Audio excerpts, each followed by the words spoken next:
What's up, YouTube? It's your boy JP's on the keys, and it's 2 easy button video today. Let me let some light in. Hold on.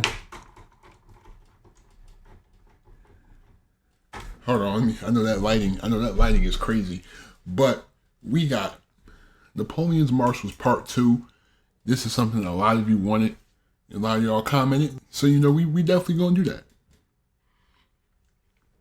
This video is long, so I'm telling you right now, I would advise you to get some snacks, get something, because we're gonna be here for a minute. You know what I mean? And also, I'm probably gonna drop another video on my gaming channel. Go ahead and subscribe to that. Also, the link to my gaming channel is in the bio as well.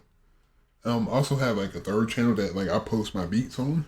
So if you want to go ahead and listen to my beats, obviously not every beat I made is on there, but a lot of them are. Go ahead and down in the description as well. You know, had to get all my plugs out the way before we start.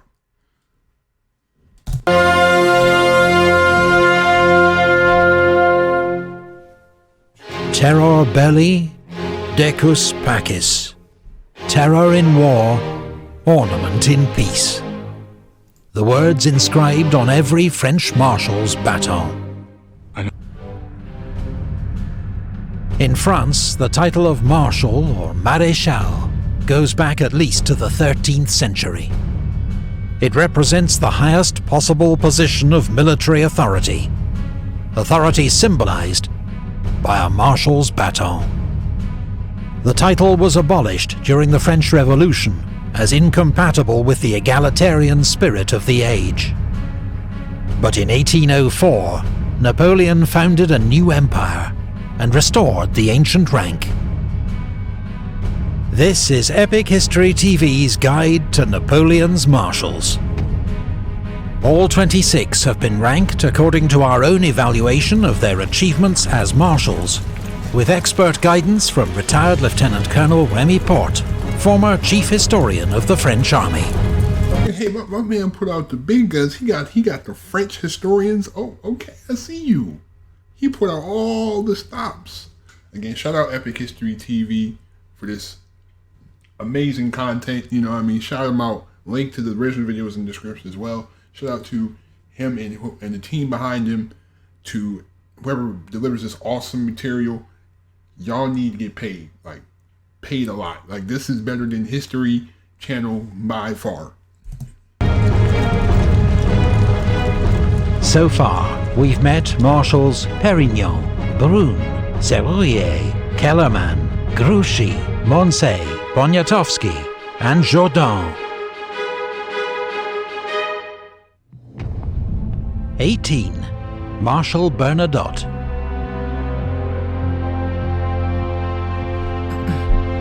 I can only say that Bernadotte let me down. I can accuse him of ingratitude, but not of treason.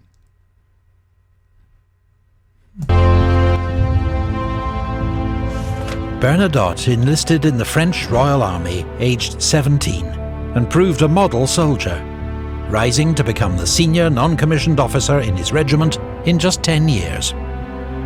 The French Revolution and active service opened the door to rapid promotion. He was made an officer, and thanks to exemplary leadership and courage, rose in rank from captain to general of division in a single year.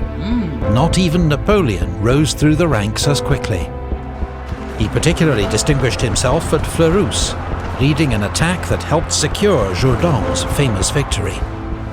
As a professional soldier and ex-sergeant major, Bernadotte insisted on the highest standards of discipline and conduct from his men. He even fought a duel with his own chief of staff, whom he accused of taking a bribe. In 1797, Bernadotte was transferred to Italy, where he served under Napoleon's command for the first time. By this stage, both men had brilliant reputations, but despite a good first meeting, a clash of styles and jealous rivalry soon emerged between them. What's more, Bernadotte had immediately got on the wrong side of the future Marshal Berthier, Napoleon's chief of staff, by arresting one of his friends for insubordination. In 1798, Bernadotte married Napoleon's ex-fiancée, Désirée Clary, Hey, yo, yo, Bernadotte is a yo, yo. That's tough. Yo, Bernadotte. He's even though she's free game because she's single, but bro, come on, dog. You married a girl that the general of your entire army was about to marry. Bro, this man got balls of steel. Her sister Julie was married to Napoleon's brother, Joseph, meaning Bernadotte was now family. But when Napoleon asked Bernadotte to support his coup of 18 Brumaire, he refused, though he did not actively oppose it. Napoleon suspected Bernadotte of conspiring against him, but the Clary sisters helped to keep the peace. Throughout this period, Bernadotte held key posts as Minister of War in 1799, Commander of the Army of the West in 1800, and Governor of Hanover in 1804, proving highly effective in each role. That year, Napoleon made Bernadotte a Marshal, and he commanded 1st Corps at the Battle of Austerlitz, playing a relatively minor part in the Emperor's great victory. Nevertheless, he was rewarded with the title Prince of Pontecorvo. But his relationship with Napoleon remained difficult. In 1806, as Napoleon took on Prussia, Bernadotte was blamed for failing to support Marshal Davout at the Battle of Auerstedt, and was nearly court-martialed. Though Bernadotte partly redeemed himself with a vigorous pursuit of the beaten Prussians. The next year, he missed the Battle of Eylau after his orders were intercepted by the Russians, and a gunshot wound to the neck meant he also missed the Battle of Friedland, with command of 1st Corps passing to General Victor. Hey, come on, Bernadotte, you slacking a little bit, man. I mean, obviously I know getting shot in the neck is like a huge circumstance, but come on, bro, you slacking. You know what I'm saying? There's two very major battles in Napoleon's campaign that you missed, and you're related to him. That makes it even more important. When war resumed with Austria in 1809, Bernadotte was given command of the 9th Saxon Corps. On the evening of the first day at the gigantic Battle of Wagram, his troops were in heavy fighting with the Austrians, but dressed in white, like the Austrians, they came under devastating friendly fire, panicked and routed. The next morning, Bernadotte pulled his men back without orders, and when they later retreated again, he and the Emperor exchanged sharp words on the battlefield. Bernadotte then issued a proclamation to the Saxons praising their conduct and outraging Napoleon. Yo, bruh. Yo, this man is really defying the orders of the leader of your entire country, of your entire army. And second of all, why did nobody do it? Why did nobody not plan? Why didn't anybody plan ahead? I'm sure they had to have known that the enemy had similar color uniforms. They had to have known. These are the French. The French flag is red, blue, and white. You got 3 colors, you got 2 other colors to choose from. Come on, bruh. Bernadotte was sent in semi-disgrace to the Dutch coast to oversee the defeat of a major British landing at Walcheren. But another triumphant proclamation, effectively publicizing the strength of his forces, further infuriated Napoleon. In an unlikely twist of fate in 1810, Swedish politicians invited Bernadotte to become Crown Prince of Sweden. The current king was old and childless, and Bernadotte was a proven general and administrator, member of the French imperial family, and well regarded by Swedish army officers, who remembered his fair treatment of Swedish prisoners 3 years earlier in Pomerania. Napoleon was at first bemused, remarking that he could think of other marshals who were better qualified, but he did give his assent, even when Bernadotte made it clear that as Crown Prince he would pursue Swedish interests. He was... Wait. Wait, wasn't it? Wait. Please tell me this was not the one that.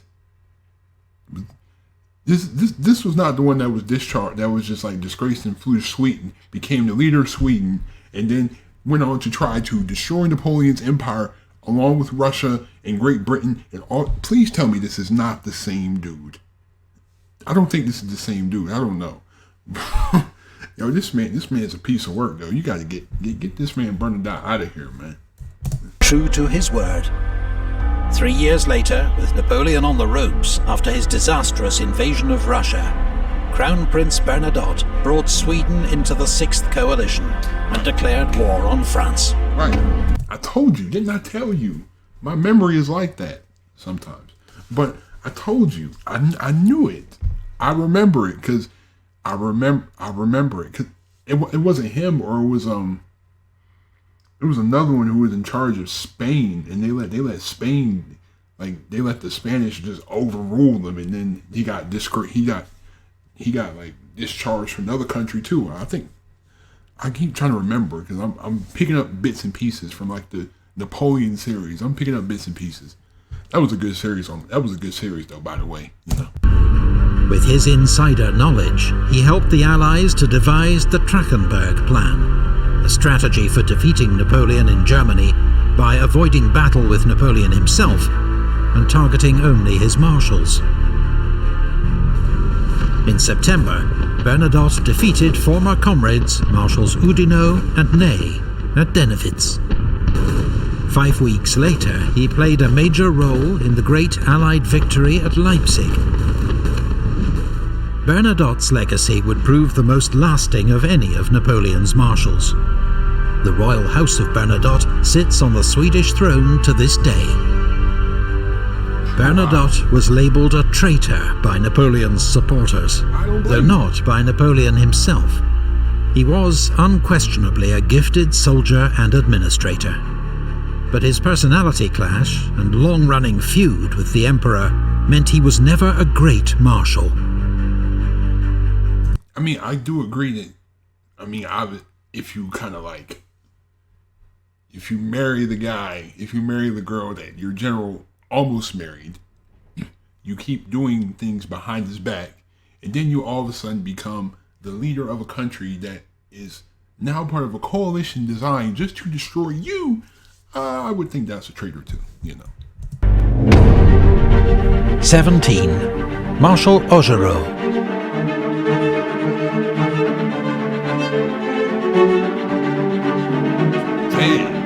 Yo, Napoleon he said his courage, outstanding virtues elevated him far above the crowd, but honors, title, and money plunged him back into it.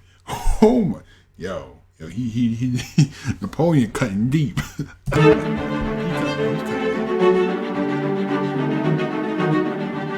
Augereau had, by his own account, an eventful younger life, serving at various times with the French, Russian and Prussian armies, deserting or being kicked out of all three in dubious circumstances. He briefly earned a living in Dresden as a fencing master, with a feared reputation as a duelist. He embraced the French Revolution and joined a volunteer cavalry regiment known as the German Legion, before holding various staff and training roles where his experience in the regular Prussian army proved valuable. Promoted to general, Augereau served in the Eastern Pyrenees, where his flair for tactics and bold, decisive action helped win a series of victories over the Spanish. Later serving in Italy under Napoleon, Augereau proved a highly effective divisional commander. The future emperor's reports were glowing. Strong character, firmness, energy, has the habit of war, liked by his men, and lucky. In 1796, Augereau played a leading role in Napoleon's victories over the Austrians at Castiglione and Arcole. In fact, the painting of Augereau's heroism at Arcole Bridge long predates the more famous version by Vernet, in which Napoleon takes centre stage, and is an even greater work of fiction. Augereau's standing among fellow generals, however, was damaged by an enthusiasm for looting to rival General Brune. while others were irritated by his loud and boastful manner. Augereau was known to be a reliable Republican, and in 1797 Napoleon sent him to Paris to be the military muscle for the coup of 18 Fructidor. This was an army-backed purge of pro-royalist politicians threatening to restore the French monarchy. A brief spell in charge of the Army of the Rhine demonstrated that Augereau was not suited for high command, as his unruly entourage and obsession with plunder caused chaos at headquarters. As a Republican, Augereau initially opposed Napoleon's seizure of political power, but soon sensed which way the wind was blowing and pledged support. He said, yeah, Napoleon probably told him, you better get in line or I'm gonna make sure you stay in line. He said, you better accept what I'm doing. Or you don't say, you could be a bum on the street for all I care.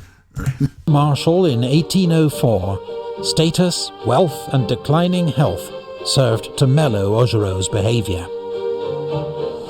He commanded 7th Corps in the 1805 campaign, but was held in reserve and missed the great battles of Ulm and Austerlitz. The following year, he was in the thick of the fighting at Jena, leading 7th Corps against the Prussian southern flank. At Eylau in 1807, Augereau was so ill he had to be strapped to his horse, but led 7th Corps into battle in terrible winter conditions. Ordered to advance, his corps lost its way in a blizzard, was mown down by Russian guns, charged and virtually destroyed. Augereau himself was hit and crushed under his own horse. He returned to France to recover, but was never the same again. His energy and zeal were gone. During Napoleon's war in Spain, he was sent to replace Saint-Cyr as commander of the Army of Catalonia. He completed the grim 7-month siege of Girona, but was soon replaced by MacDonald for his lackluster performance. In 1812, Augereau commanded depots and reinforcements in the rear, as the Grande Armée marched to its destruction in Russia. However, at Leipzig he was briefly back to his best, inspiring his small corps of conscripts to fight for several key villages in the south in the face of relentless Austrian attack. In 1814, Napoleon gave Augereau command of the Army of the Rhone, but he surrendered Lyon without a fight, and on news of Napoleon's abdication, denounced his former emperor as a man who, having sacrificed millions of victims to his cruel ambitions, has not known how to die like a soldier. When Napoleon returned from exile in 1815, Augereau proclaimed his loyalty once more, but the emperor was not interested. Augereau was stripped of his baton and died the next year. Oh, you flip-flopping, switching ups. Oh, yeah, you a flip-flopper. You wishy-washy. See, when everything was bad, oh no, he's not my emperor. He's not my emperor. But now all of a sudden he came back and he's back to power. Oh, hey, don't do that. Don't be that. That's groupie type. That's groupie behavior. Come on now, don't do that. Come on, Augereau, don't be a groupie. 16. Marshal Lefebvre.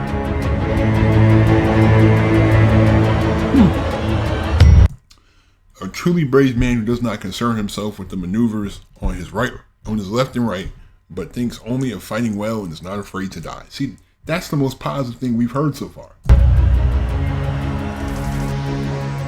François Lefebvre was a sergeant with 16 years' service in the elite Garde Française when the French Revolution broke out. When the Guard was disbanded, he became an officer in the Paris National Guard and received the first of many wounds protecting the royal family from an angry mob.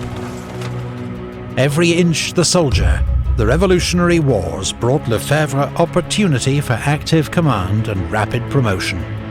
In just 2 years, he rose from captain to general, establishing a reputation as a formidable divisional commander, a good tactician, brave, energetic, and attentive to the needs of his men. His chief of staff, the future Marshal Soult, acknowledged that he learned much from Lefebvre's example.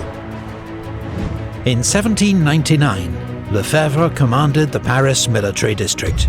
Not much impressed by politicians, when Napoleon asked him to support a coup, he was all for it, declaring, "Yes, let's throw the lawyers into the river."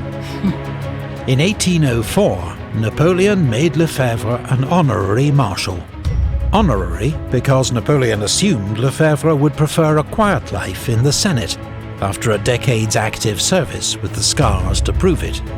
But he'd underestimated Lefebvre, who pleaded for a frontline role. So the Emperor gave him command of the Imperial Guard Infantry for the Jena campaign. The next year, Lefebvre commanded the siege of Danzig, inspiring the troops of 10th Corps by leading one counterattack in person. After the successful conclusion of the siege, Napoleon awarded Lefebvre the title Duke of Danzig. Lefebvre's record as a corps commander was mixed. In Spain, he exasperated Napoleon by twice ignoring orders. But in 1809, when Archduke Charles of Austria launched a sudden attack on Bavaria, Lefebvre's Bavarian 7th Corps was crucial in slowing the enemy advance, until Napoleon arrived to take charge. He was then given the difficult task of suppressing a popular revolt in the Tyrol, led by Andreas Hofer, which he achieved despite some early setbacks. For the invasion of Russia, Lefebvre commanded the infantry of the Old Guard.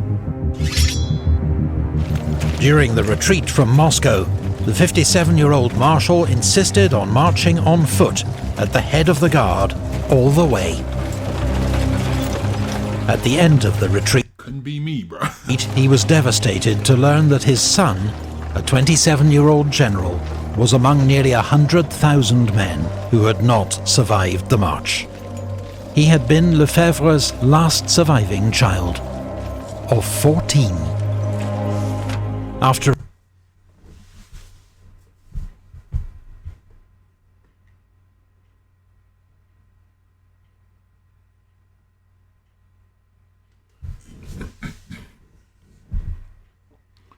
He lost 14 children. Holy moly. I can't even imagine that. Holy crap. 14 children. 14. Just imagine that, bro. Imagine having all your kids and then having to bury all of your kids before you even die. That's crazy. I can't even imagine that. I can't. I don't even want to imagine that. I don't even want to think of nothing sad right now. After a year recovering from exhaustion and grief, Lefebvre returned to lead the Old Guard one last time in the defense of France, and was in heavy fighting at Montmirail and Montereau. But in April 1814, he was one of the marshals who confronted Napoleon with the reality of his position and forced him to abdicate. Lefebvre and his wife, an ex-washerwoman turned duchess, were famous for their lack of airs and graces, for honest, blunt speech, and for always helping out old comrades. When a friend commented on Lefebvre's wealth and titles, the Marshal invited him into the courtyard. "I'll have 10 shots at you with a musket at 30 paces, he told him. "If I miss, the whole estate is yours." When the friend declined, Lefebvre added, "I had 1,000 bullets fired at me from closer before I got all this." Lefebvre was too exhausted to take an active role in the Waterloo campaign, though he accepted a role as a senator under Napoleon, which led to a brief period in disgrace when the Bourbons returned. His rank and honours were restored to him a year before his death, in 1820. 15. Marshal Mortier. Oh my God. So the three The three best of my generals were Devout, Soult, and Bessieres. It's probably Mortier. That's probably how it's pronounced. Mortier was the most feeble.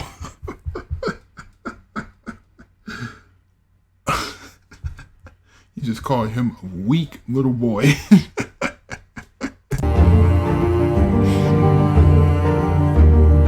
Edouard Mortier was from a prosperous middle-class background in northern France.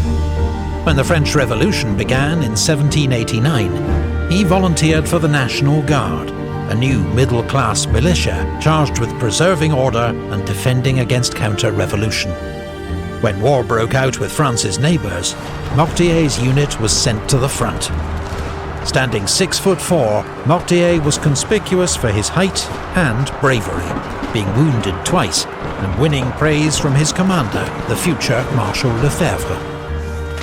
In 1799, Mortier fought under General Massena's command at the Second Battle at Zurich, helping to defeat the Russians and winning promotion to the rank of General of Division. Mortier then spent 3 years commanding the Paris military district. His efficiency impressed the new First Consul, Napoleon Bonaparte, who chose him for an important mission in 1803, the occupation of Hanover, a German state belonging to the Hanoverian kings of Britain, with whom France was, once more, at war. Mortier carried out this assignment with tact and diplomacy, ensuring the occupation was unopposed.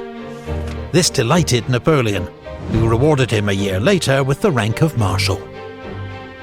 Following Napoleon's victory over the Austrians at Ulm in 1805, Mortier and his new 8th Corps led the pursuit of the retreating Russians, but became encircled by a much larger force at Durenstein. Mortier fought his way out of the trap with a nighttime bayonet charge, a remarkable escape, but his corps suffered heavy losses. Mortier and 8th Corps were in a supporting role for the Jena campaign of 1806.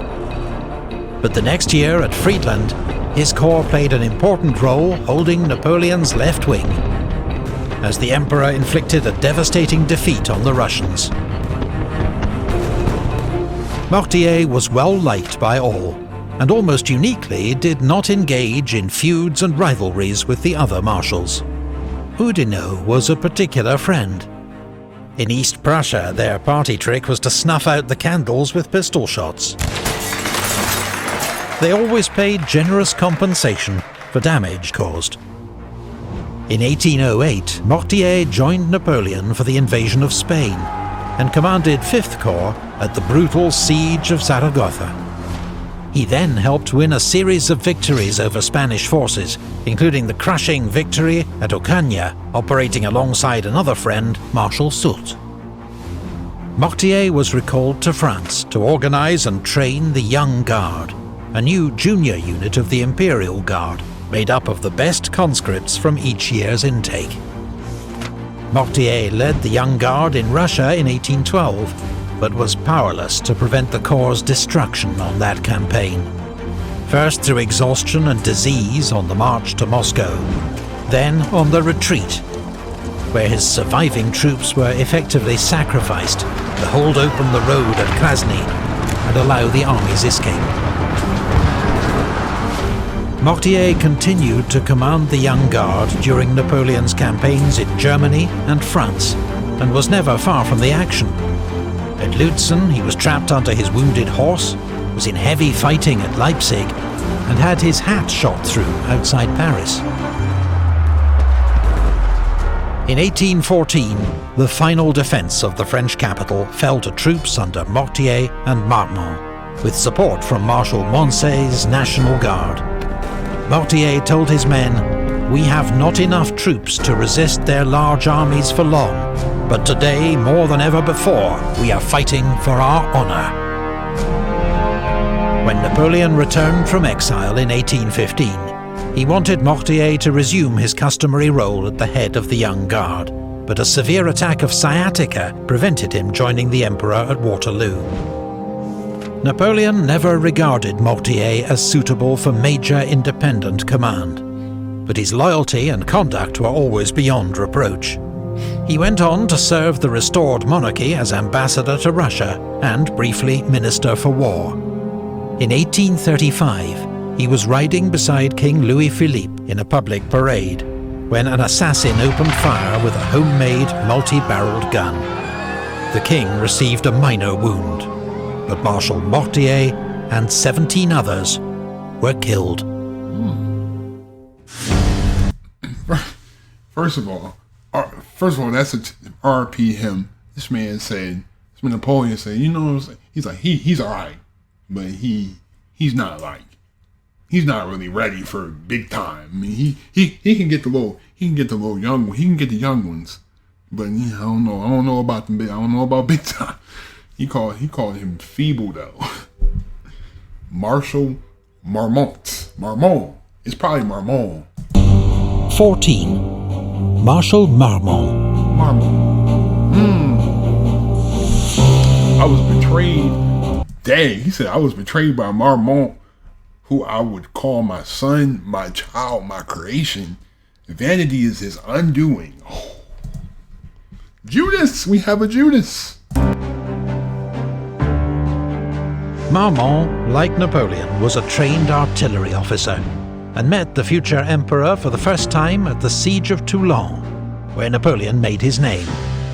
They formed a friendship, and when Napoleon was given command of the French army in Italy, he took Major Marmont with him as an aide-de-camp. Marmont distinguished himself at several of Napoleon's early victories in Italy, and was commanding his own artillery regiment by the age of 23. As part of Napoleon's inner circle, Marmont accompanied him on his expedition to Egypt in 1798, fighting in the battles of Alexandria and the Pyramids. Naturally, he backed Napoleon's coup of 18 Brumaire, as Napoleon overthrew the Directory and made himself first consul of France. 6 months later, Napoleon led an army over the Alps into Italy. It was his artillery commander, General Marmont, who figured out how to get the cannon through the mountain passes using man-hauled sledges. At the ensuing Battle of Marengo, Marmont's skilled handling of the artillery helped Napoleon to win a decisive victory over the Second Coalition. 2 years later, Marmont was made Inspector General of Artillery, working with Napoleon to implement reforms that improved firepower, mobility and supply. Marmont was bitterly disappointed not to be among the first marshals created in 1804. But he was still only 29, and Napoleon assured him that time was on his side. He was further frustrated in 1805, when his corps was sent to guard the army's strategic southern flank, and so missed the great victory at Austerlitz. The spoils of that war included Dalmatia, which Marmont was sent to govern in 1806. Though he lived in extravagant luxury, his reforms and infrastructure projects were so effective that even the Emperor of Austria later admitted, "It's a great pity that Marmont was not in Dalmatia 2 or 3 years longer." When war broke out with Austria again in 1809... See, I like that. I like what Napoleon does, though. It's like, if he takes over a territory, you know what? Hey, you're the new leader of this territory now. I like that. You know what I mean? Like establishing, like that's establishing like a royal bloodline now. Because now you're in charge of a country. Like that's. I like that about him. Like, he was not afraid to give up his spoils. You know what I mean? Because a lot of people would have just been like, "Oh, this is all French territory now. I'm taking all of France. This is all France." You know what I mean? You know, a lot of people would have been like that. I like how he doles out the territory to his marshals. Like that. That's a very noble act. Marmont marched north with 11th Corps to join Napoleon near Vienna. But at the Great Battle of Wagram, his troops remained in reserve, while the other corps were engaged in ferocious fighting. At last, an opportunity to prove himself came, as Napoleon ordered him to pursue the retreating Austrians. But reckless over-enthusiasm nearly led to disaster at Znaim. A week later, Napoleon created 3 new marshals: MacDonald, Oudinot and Marmont. MacDonald for France, it was said, Oudinot for the army, Marmont for friendship.